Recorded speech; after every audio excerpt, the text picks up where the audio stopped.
Led by their new quarterback, the Indianapolis Colts are going to beat the Washington Commanders at Lucas Oil Stadium this Sunday, and we are going to tell you why. All that and more on today's episode of Locked On Colts. Let's get to it. You are Locked On Colts, your daily Indianapolis Colts podcast. Part of the Locked On Podcast Network, your team every day.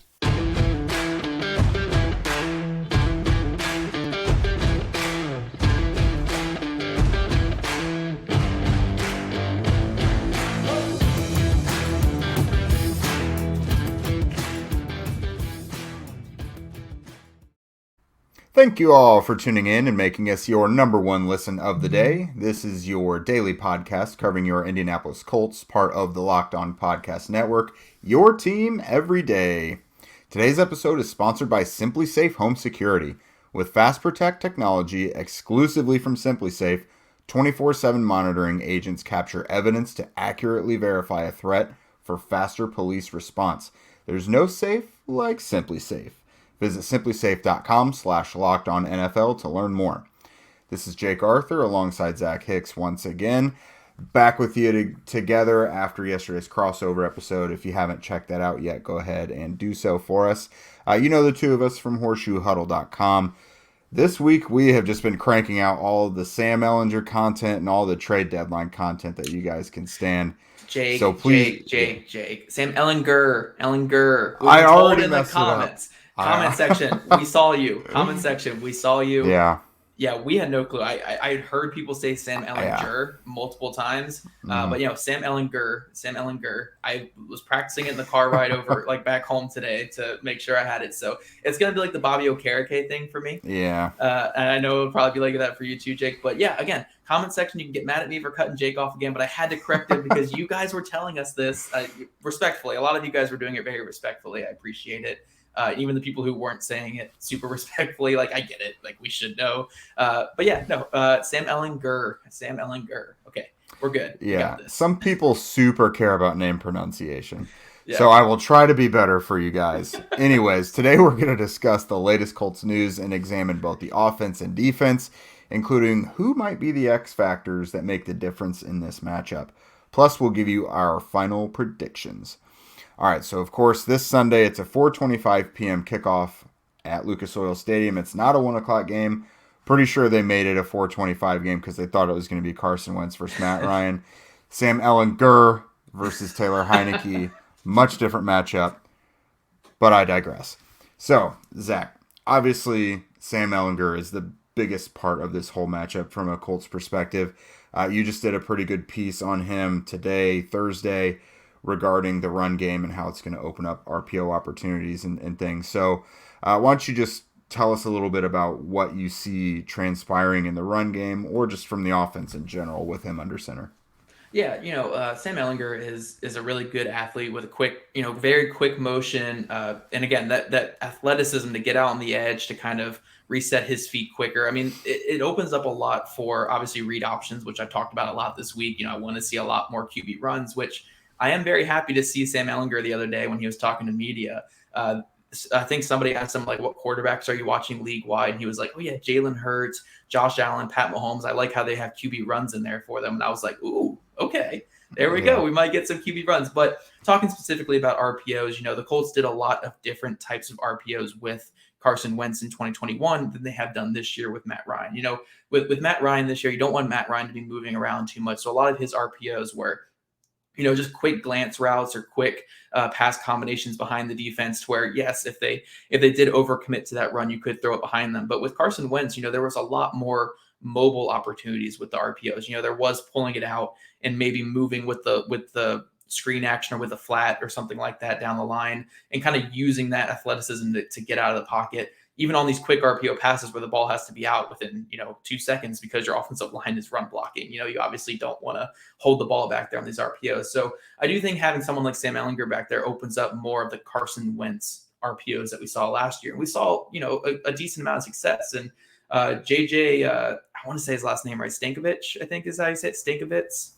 Yeah. Stankovitz, yep. JJ Stankovitz did mention in his mailbag piece at Colts.com, so you guys can check that out as well, that the Colts are kind of staying true with their their RPO trends over the past years. If it was Carson Wentz, Jacoby Brissett, Andrew Luck, or even Matt Ryan, they're typically around that 10th to 15th in the league in RPO usage. So I don't think with Sam Ehlinger, it's going to fly up to, oh my gosh, they've used the most RPOs. But I do think we will see a little bit more. We will see a little bit of an uptick because these are one read plays. They are very simple, relatively speaking, to the game of football. Nothing is simple in the game of football, as we've seen with the Colts offense this season. But RPOs are one read plays. You're reading that one key read player. It could be the Mike linebacker, it could be the slot corner, it could be whoever. You're reading that one player, and you're either handing the ball off or you're throwing it. That's your one read. It's nice and simple. And for a quarterback like Sam Ehlinger, who's in his first career start, who did a lot of that at Texas, that's a comfort area for him. So I do think we will see a good amount of RPOs, and especially against this Washington linebacker group that is very, very underwhelming. So. That piece, I go into some RPOs that the Colts did with Carson Wentz and talk about how, again, these are one read plays that can really help out a young quarterback like Sam Ehlinger. Yeah, I think the passing concepts out of that could work pretty well on Sunday. When I was talking with David Harrison from the crossover Thursday, he mentioned Cole Holcomb is a big part of that, the Commanders linebacker, but he's been dinged up all week in practice. So if he doesn't play, that's going to be a big hit there. Because an area I was hoping it would unlock is the tight end usage. Right. I think with a young quarterback, it makes a lot of sense to have things drawn up, dump offs to the running backs, quicker things with the tight ends, especially Kylan Granson, who can do some things after the catch. So let's hope that, with those quick reads and everything, they can get some yak opportunities with that. Right. I agree. Yeah, and then my next little check mark I have here says Colts O-line versus Washington D-line. Jesus, take the wheel. Yeah, the Washington D-line has been actually playing the expectations in recent weeks. I know, I live in the Washington, where Washington fan base is out here in Virginia. So I've been following this team just even if I'm not trying to follow the team, you kind of just hear a lot of it from around here. And for all the first round picks they spent on that defensive line there in Washington, they've been very inconsistent the last couple of years. But it seems like as of right now, Jonathan Allen is maintaining his dominant play that he's been playing for 2 years. Montez Sweat is in the best stretch of his career of late. And then De'Aaron Payne is an outstanding player as well. So this Washington defensive line, if the Colts are not moving the pocket, if they're not using RPOs to slow up the pass rush and slow up the defensive line, if they get into very obvious passing situations, they're going to get beat up by this defensive line because this defensive line has taken advantage of a lot of bad offensive lines this year. And that's what the Colts are right now, a bad offensive line. Yeah, after that solid showing 2 weeks ago, they kind of came back down to their own version of earth last week. Dennis Kelly, who was an absolute stud 2 weeks ago, was either lowest graded. It was him and Matt Pryor, I think, according to Pro Football Focus. Shocking. Right guard and left tackle are an issue for the Colts. Wow. No way. Yeah, so hopefully they can rebound at least a little bit. It'll be at least 2-3 weeks with this offensive line configuration, so hopefully they can gel a little bit. Are there any matchups that you're looking forward to specifically in this one? Everything's just Sam Ehlinger for me. That's my whole brain right now is Sam Ehlinger. You don't know how anything is going to look yet, so you can't say expectations yet, really. Yeah, like as far as I know, he's not going to be able to throw the ball past 10 yards, so I can't even get excited about wide receiver matchups. But also, as far as I know, he could be going out there and just chucking it every single play, and it could be, I should be excited about every wide receiver cornerback matchup. So we'll know more about the Sam Ehlinger vibe after this week, but that moves me to my X Factor. I know that was our next thing that we were going to talk about.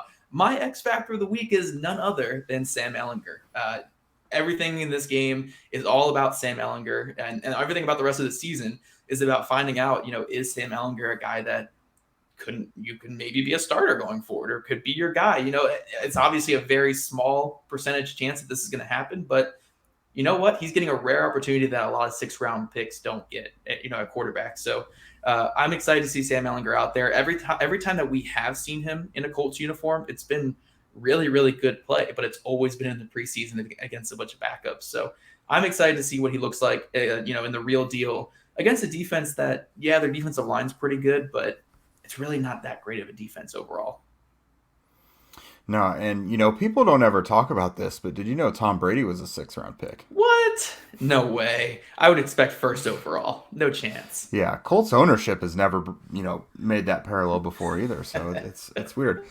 So my X factor is going to be someone that Ehlinger might hopefully be passing to a good bit. That's Alec Pierce.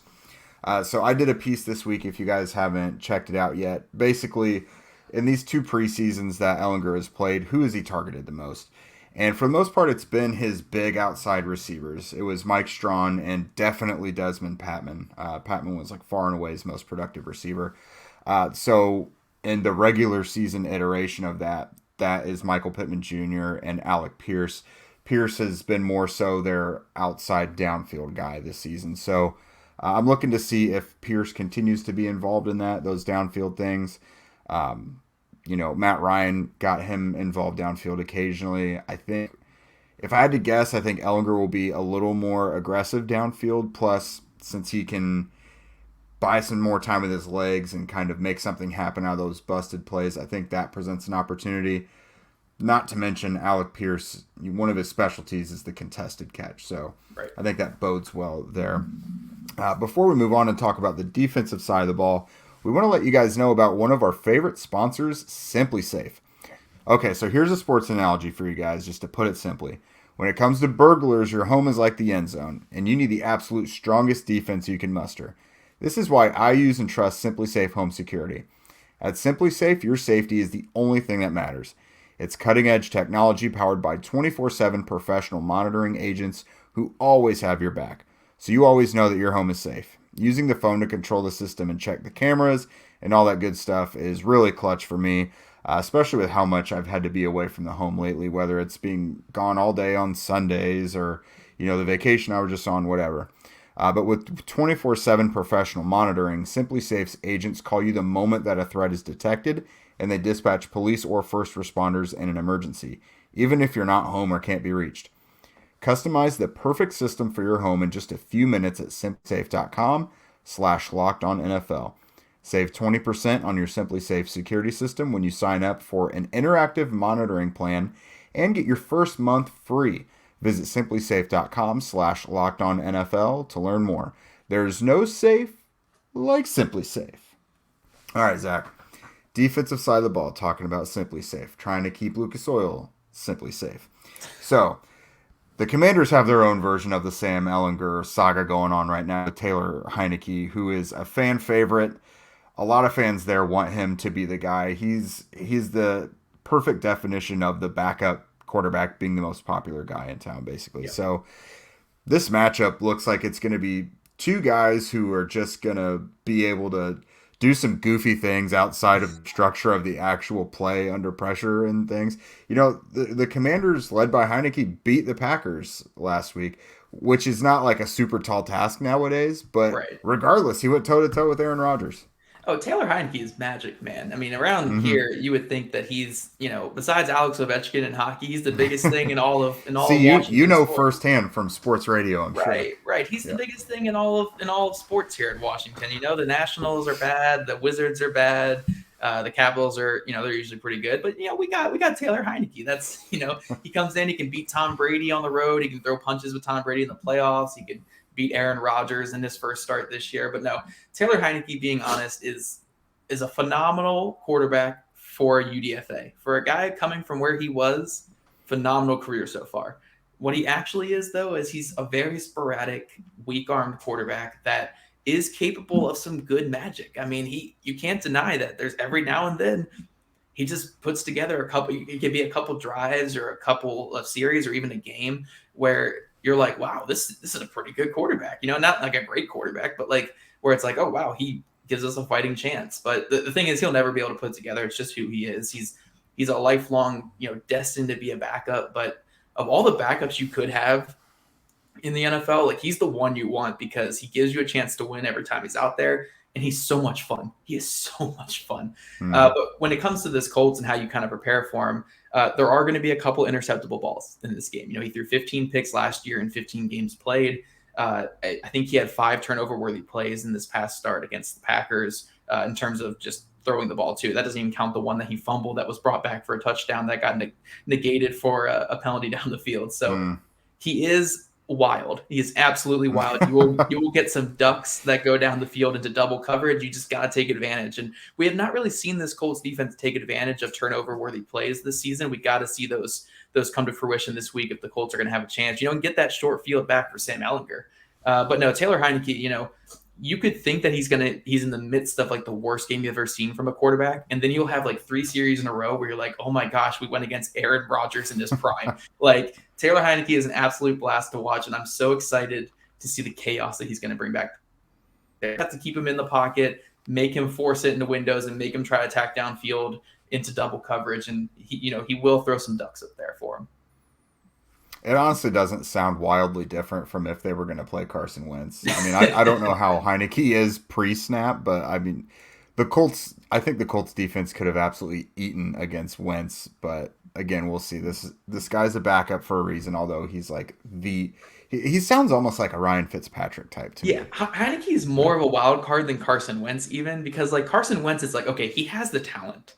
Heinecke, it's really not even that he has the talent. It just randomly comes together sometimes. Like I'm telling you, he's an absolute blast if you love backup quarterbacks. Like he is some of the best backup quarterback play that you can get, like a Ryan Fitzpatrick. So expect chaos. Expect some chaos. I'm really looking forward to that. A couple guys I'm worried about from the Washington offense, though. They've got this nice little new running back duo with Brian Robinson Jr. and Antonio Gibson. Gibson, who is criminally underrated by his own team, apparently. But the Colts have not been doing well against the run. I mean, honestly, if you look at Derrick Henry's stats, what I'm going to say sounds stupid, but I thought they did well against Derrick Henry, but the offense kept putting them in a position to just get worn out, and the Titans were just pounding the ball, and that dam's eventually going to break. Like, Derrick Henry will 1-2-3 yard you to death and then get that 25 or 80 yard run. That's just how it goes.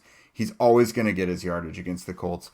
But even before that, Travis Etienne and JaMychal Hasty and James Robinson with the Jaguars killed the Colts defense. So right now there's not a ton of optimism that the Colts are just going to come out and shut down Robinson and Gibson. Yeah, I think the biggest thing is you got to hope that for some reason Washington tries to run up the middle a lot in this game. Like, I feel confident they're going to run up the middle because that's where we have Bobby Okereke, Grover Stewart, DeForest Buckner. Grover was in God mode against Tennessee last week. Yes. So, that's where the strength of the Colts run defense is. But if they start running outside the tackles, Yannick Ngakoue has been one of the worst run defenders in football this year. The other side, replacing Kwity Paye, Tyquan Lewis, and Dio Dambo have just not been that level that Kwity Paye was. I think that's where the Colts are kind of susceptible. But hey, Washington's not a great team, just like the Colts. So maybe they just try to run up the middle a lot, and we feel pretty good after this game because you ran right at Grover. Yeah, no doubt. And I'm going to kind of parlay this next section, the matchups, into our X Factors because they blend nicely with it. So for you, the Commanders have a dangerous receiving duo with Terry McLaurin and Curtis Samuel. And the Colts, there's a defender you're pretty confident in, and then there's one maybe not so much. So who is your defensive X Factor for the Colts? Yeah, so my X factor is honestly, I'm going to say it's Stephon Gilmore, but my X factor is basically the 2 outside corners. It's Isaiah Rodgers, if that's him, or Brandon Faison, which hopefully it's not, and then Stephon Gilmore on the other side. Because, look, for everything that Washington is not, they are a fun team that will go down the field with it, and even if Heinecke's throwing ducks down the field, he's going to give these receivers chances, and these receivers are pretty good. If Jahan Dotson plays, that's another weapon that's out there for them. You could get Jahan Dotson in those jump ball situations. Terry McLaurin always comes down with these jump ball plays down the field. So, the outside corners for the Colts, especially Stephon Gilmore, they need to be on their A game. You're going to get some chances where you could make some plays on the ball for the first time this year because, the Colts corners really haven't had many opportunities this year to make plays on the ball. Heinecke will give them to him, but also will give chances to his top receivers down the field. So, they have to be on their A game against Terry McLaurin, maybe Jahan Dotson, and obviously Curtis Samuel there in the slot.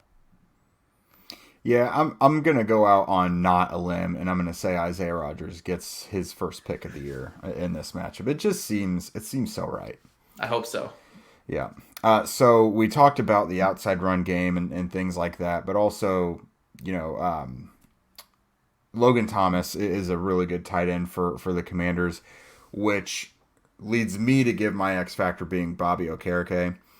I really think, especially against like Antonio Gibson, I think he's just going to play a big role in limiting what Gibson can do in the passing game and when him and Robinson get outside on the run game. And then just patrolling the middle of the field if Logan Thomas or Curtis Samuel as the slot receiver gets going. Linebackers are out there too. It's not just the nickelback all the time. So I think that Okereke is going to I don't think they need him to play well in order to win, but I think if he has a really good game, that it's gonna show that the Colts will be victorious in this one. Absolutely, absolutely. Now, coming up, guys, we're going to talk about our game prediction and final thoughts about this game. But now, a word from our sponsor, BetterHelp. At times, there can be just so much going on where you get overwhelmed, and it can be easier just to be caught up in focusing on your problems rather than solutions. However, with a little help, you can get back on track. It can be tough to train your body to stay in problem-solving mode when faced with a challenge in life. But when you learn how to find your own solutions, there's no better feeling. A therapist can help you become a better problem solver, making it easier to accomplish your goals, no matter how big or small. Personally, guys, I have been to therapy before. I haven't tried BetterHelp yet, but I have been to therapy. It was a great experience for me. It helped get my life back on track when I was dealing with anxieties and depression and stuff like that. So if you guys are thinking about giving therapy a try, BetterHelp is a great option. It's convenient, accessible, affordable, and entirely online. Get matched with a therapist after filling out a brief survey and switch to therapist anytime. When you want to be a better problem solver, therapy can get you there. Visit betterhelp.com/lockedon today to get 10% off your first month. That's betterhelp.com/lockedon. All right, Jake, let's talk about this. Predictions. I'm assuming you did your predictions yesterday, so I think the people know yours. But my streak got broken last week. I am officially 1-6 in predictions this season. So I'm on the up and up. Now I can't do anything wrong. I guess my prediction game is just perfect. So I'm going to take this as whatever I predict is going to come true. And I think what Colts Nation desperately needs, and I know we have half the fan base saying we need to tank the rest of the year and get that top quarterback. The other half is saying Sam Ehlinger is our guy forever, and he's going to lead us to the promised land next year. 6th-round pick Tom Brady. I think this Colts fan base though needs a win this week. We can all breathe a sigh of relief. A fun win. A fun win. Maybe not a Broncos game win. They need a fun win. Yeah. But I do think people need a win, and I think Indy's going to get it this one. I think this is a team that Indy wins against. NFC team. Typically, the Colts, not last year, but in years past, they've had success against their NFC opponents that they've played against. And albeit I do think these teams are kind of similar. I do think the Colts are just the better team overall. Shockingly, I think they're much better coached, which I know a lot of you guys might disagree with there. I think on both sides of the ball, they're just better coached than Washington. But yeah, I'm going to go 23-16 Indy in this one. I think Sam Ehlinger throws 2 touchdowns, bunch of field goals because, these quarterbacks are fun. They'll get you down the field, but they probably won't get you in the end zone. They might turn the ball over a little bit, but I do think we're in for a wild ride. I think it's going to be a fun game. I think it's like the 4:30 game, right? Like the 4:25. Yeah. I love it. That makes it even better. It's just a goofy game that a lot of people are going to be watching, and hopefully it airs on the side of fun instead of like boring or something like that. But I think 23-16. The defenses are obviously good enough to slow down these fun quarterbacks, but we're going to see a lot of goofiness in this one. I mostly want it to be a good experience because I don't want to be getting home from the stadium at midnight after watching a sloppy game with the Commanders killing the Colts like that. That seems like a super bummer for me. Well, hey, look, if the Commanders kill them, we're in draft mode for sure. Like, absolutely draft mode. Yeah. Like, even if they barely lose, we can kind of be in like a little bit of season mode. But I really don't think it's going to happen. I do think this is going to be a kind of close game, but I do think Indy's defense does enough to slow down Taylor Heinecke. And then Sam Ehlinger brings some magic to the offense that we've been kind of desperately needing. So, yeah, I'm feeling good about this week. And I know for a fact I'm not nervous. I know I could speak for a lot of you guys there because you guys have basically been telling me that all year, like, or not all year, all week or whatever since the news, like, yeah, it's kind of a relieving thing to have a guy like Sam Ehlinger, because you don't really feel nervous going into the games. And yeah, I don't really feel nervous. I feel kind of excited for the first time this year. I would echo that same thing. I'm not really nervous either. I'm a lot more optimistic. I'm not like thinking it's going to spark the team to like go to the playoffs or anything, but I just think Sundays are going to be more enjoyable to watch with a guy like Ehlinger who can just kind of mix it up and make things happen.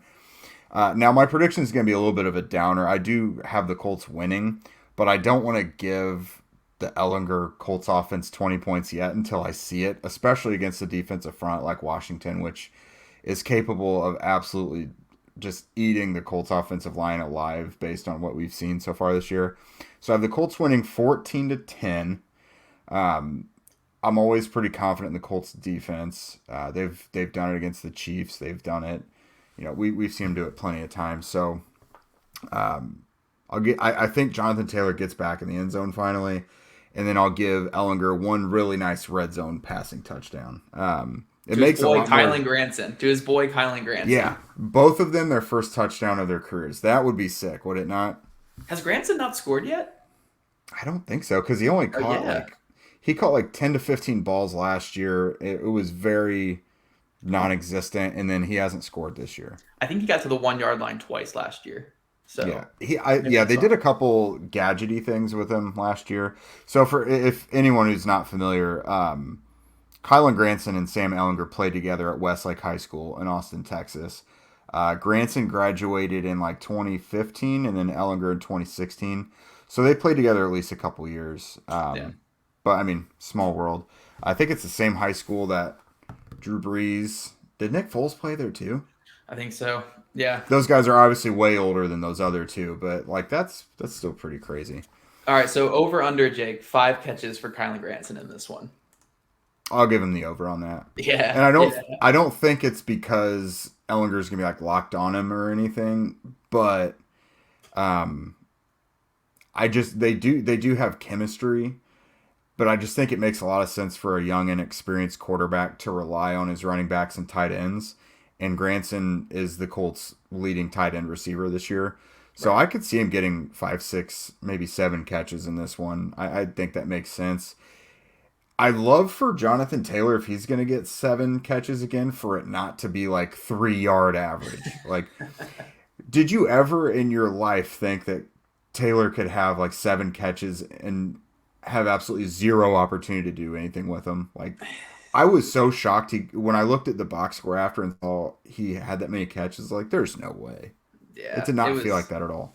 It was just ugly, man. I'm just hoping, I know it's an outside hope, and maybe I'm just too optimistic or whatever, but like, what if we just get like a little bit of how Sam Ehlinger looked in the preseason? Like, just a little bit. Like, that'll be so much fun. Like, It would just be a blast. I'm cool either way, win or loss, because I think win or loss either way, we can kind of spin that positively for the team. I work with the spin doctors here. We can spin it positively, win or loss. But I do think Indy and the Colts Nation really needs a win this week. And man, if Sam Ehlinger looks good in a win, this fan base is going to be buzzing. Just because it's the first time we've seen a young quarterback since Andrew Luck suit up and play in the regular season.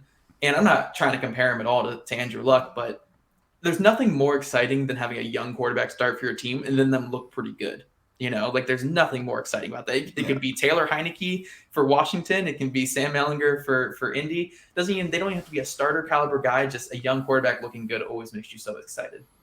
Yeah, I mean, with Phillip Rivers and Matt Ryan, the Colts fans were seeing quarterbacks to get excited for, like accomplished veterans, but their best years were 5 years before they got to the Colts. And with Jacoby Brissett, you'd already seen 2017 what that looked like, so you kind of knew who Brissett was. Yeah. But this is kind of a clean slate. It's been a long time since they've seen a quarterback with a clean slate, so there's reason to be excited. And honestly, I would rather get annoyed by people saying that. So the Colts go out and do really well. Ehlinger does well and they win. I would rather be more annoyed by people saying he's the next Tom Brady than us having to just report on another dumpster fire game. Yeah. So I'm rooting for his success in this one for sure. Oh, even if they lose, please just throw for like 300 yards, Sam Ehlinger. I don't care if it's all in garbage time. Just make it a fun one. That's all I care about.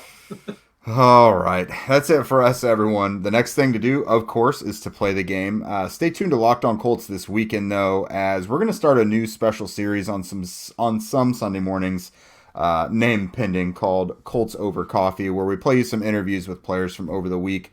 I've been talking to some guys about the move at quarterback this week in the locker room, so we'll bring you what the players themselves have to say. Ugh, Colts over coffee. Colts better than coffee or something like. Ugh. Zach, yeah, if you didn't know, Zach is a psychopath and is not a fan of coffee. Make sure you guys are following us on social media at Jake Arthur NFL, at Zach Hicks 2, and at Locked On Colts. Yell at me about my coffee take on Twitter. That's where you can find all that. Also, subscribe to our show on YouTube, wherever you listen to your podcast. And thanks again for making Locked On Colts your first listen every day. For your second listen today, check out the Locked On Sports Today. From the games that matter most to the biggest stories in sports, go beyond the scoreboard and behind the scenes with local experts and insights only Locked On can provide. Locked On Sports Today, available on this app, YouTube, or wherever you get your podcasts. We'll see you guys on Sunday.